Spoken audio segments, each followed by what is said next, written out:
महाराष्ट्रात पावसाचं जोरदार आगमन झाल्यानं खंडाळा लोणावळा परिसरातही जोरदार पावसानं हजेरी लावली आहे. त्यामुळे आज सकाळी मुंबई पुणे एक्सप्रेसवेवर मोठ्या प्रमाणात धुक्याची चादर पसरलेली पाहायला मिळाली. वाहन चालकांना वाहन चालवताना कसरत करावी लागत होती, तर खोपोली देखील धुक्यात हरवली होती.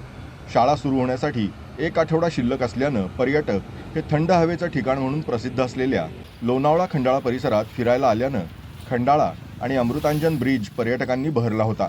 तर आज सकाळी एक्सप्रेसवेवर सकाळपासूनच धुकं पसरल्यानं पर्यटकांनी याचा मनसोक्त आनंद घेतला.